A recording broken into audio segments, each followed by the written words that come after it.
Hey everybody, it's me, TT. Just coming up with a little update about my vertical sleeve gastrectomy surgery.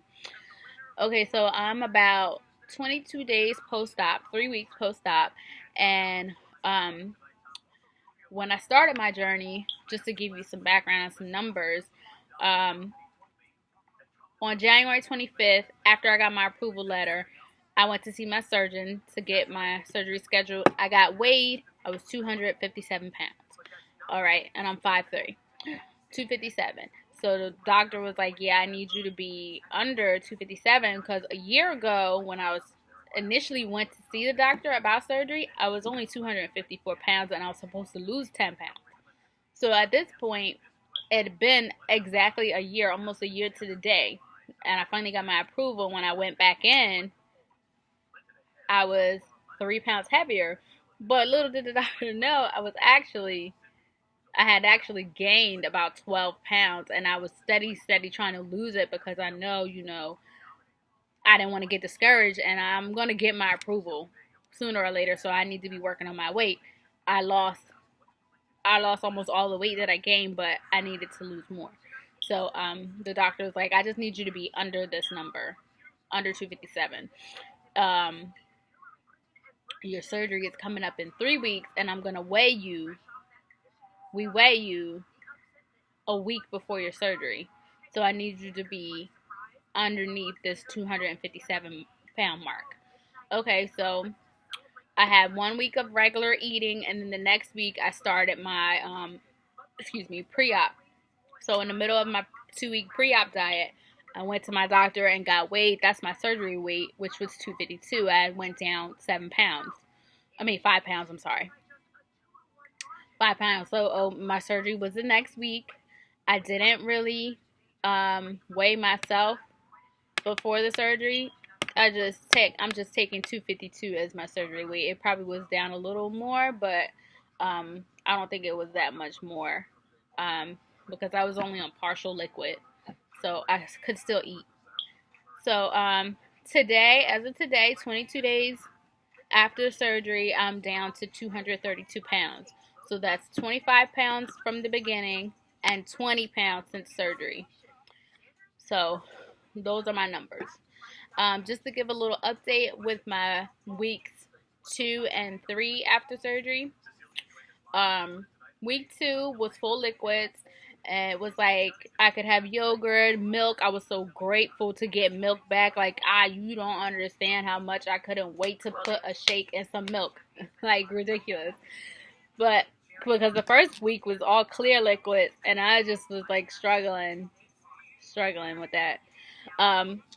But also I did a 3-day post-op video, and I talked about a couple of the things I was doing for protein. There was like a new protein shot called New Way that I was doing, and a little pouch called Frog Fuel, and it was like 15 grams of protein and 1 ounce of liquid. Now, my first week after post-op, that Frog Fuel and New Way was everything. It didn't even taste bad. So I was, excited because the New Way, I think, was 42 grams of protein and 3 or 4 ounces of liquid. And I was like, this is excellent. This is how I'm going to get my protein. And I'm going to do a shot every morning. I'm going to do shots and then worry about liquid throughout the day. So I saved a Frog Fuel for, I just had an extra one left over. Now, mind you, I've already moved on into the full liquid stage, and I can have milk and stuff like that. And I went to try that Frog Fuel. Honey, I did not enjoy it. I did not like the taste. I was like, what was I thinking? I guess my taste buds, were altered the first week, and now I'm like back to tasting things how they would normally taste, and I did not enjoy it at all. And I decided that I'm not buying that Frog Fuel again unless it's like I'm in dire need of some protein and I'm out and I need to go to Walmart and run and get some because I'm not going to be able to eat real quick. I guess gotta be an emergency for me to go get it again. So that was my first dilemma. Now, I was pretty much all right during the full liquid stages. I like milk anyway, so I was drinking fat-free lactate and also vanilla almond breeze. Um, Now before this, I only drank almond breeze, unsweetened vanilla almond breeze. But ever since the surgery and the fact that I'm allowed to have milk and I can drink milk to get more protein in, I decided that I would also incorporate lactate back into my diet, because the reason I went over to almond breeze in the first place just was because I was lactose intolerant. So, but the almond breeze only has like 1 or 2 grams of protein in it, and it just wasn't worth it to me. That's fine for making a shake I'm going to put powder into, because that's where I'm going to get my protein from, the powder. But if I just want to drink a glass of milk, or if I want to cook, I'm not going to make like mashed potatoes with sweet milk.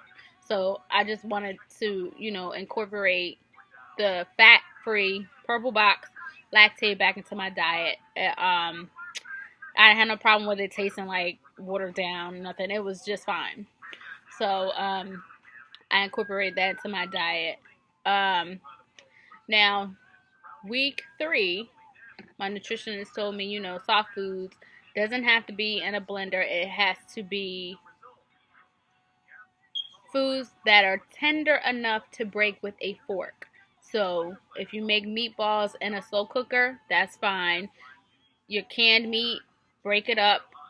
You can make I made like chicken salad. I don't eat tuna, so that's out the door. I don't eat eggs. That's out the door. Um,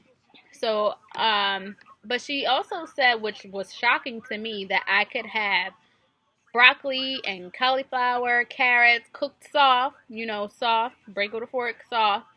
And I was like a little shocked, because I had heard that broccoli and stuff was not a good thing. But I'm like, okay, this is a nutritionist that works for my surgeon. I will try it.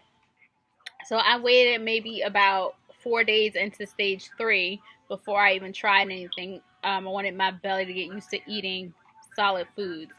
So the day that I tried the broccoli, I cooked it, made sure it was soft. It was like a bag of fresh broccoli, but steamable. So, I steamed it a little longer so that I can get a little softer. And I had 3 little trees of broccoli, 2 little trees of cauliflower, and I will say not even 5 minutes later, my stomach was like, what did you just eat? Like, this is not part of our agreement. So I was just like, maybe it's gas, because I felt like I could feel the broccoli here. Like, I still feel a little leaf, for lack of a better word, here.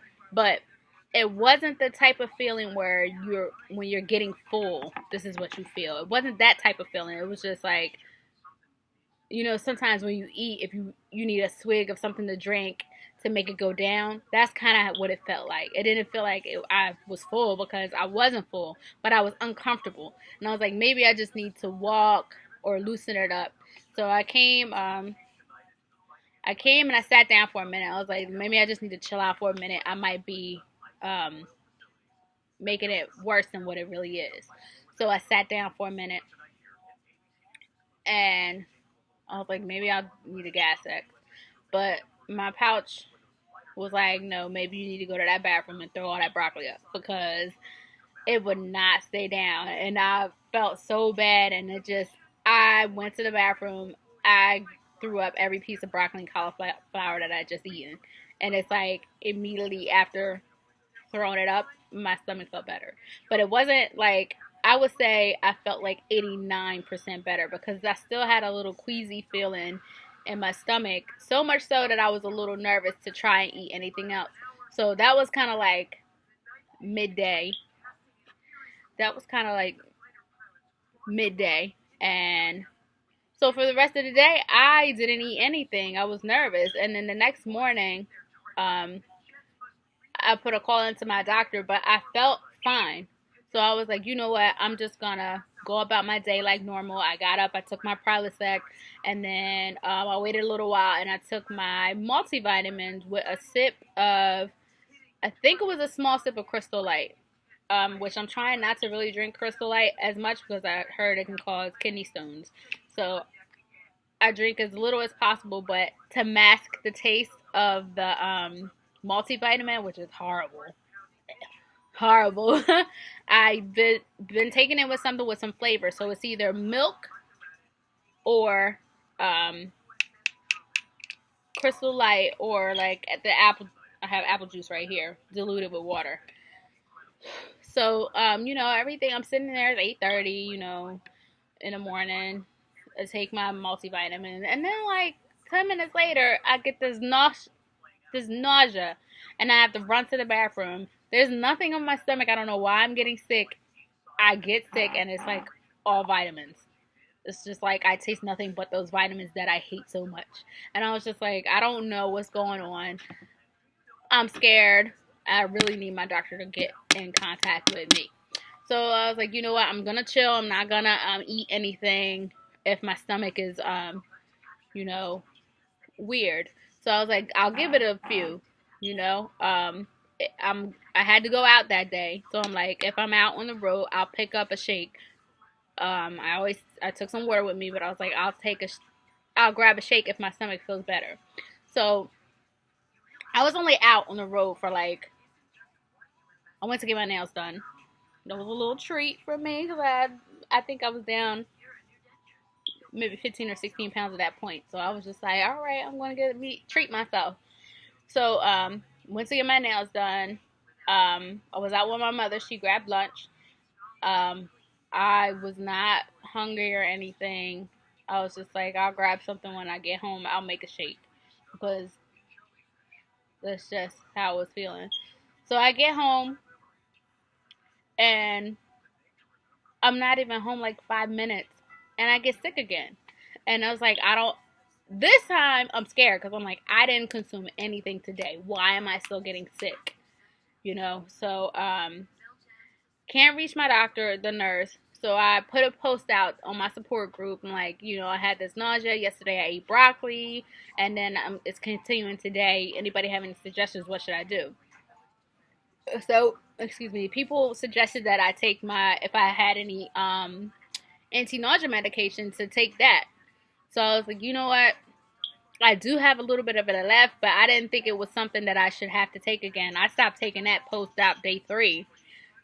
So I was just like, I didn't think I needed, but you know what? That's what it's for. So I took that, took a nap, woke up, I felt way better. I was able to get a shake down, and I was also able to eat like a meatball and a half. So I had something on my stomach. But that was like literally almost 2 days of me not consuming anything. Besides the shake and the meatballs, I didn't have any liquids those 2 days.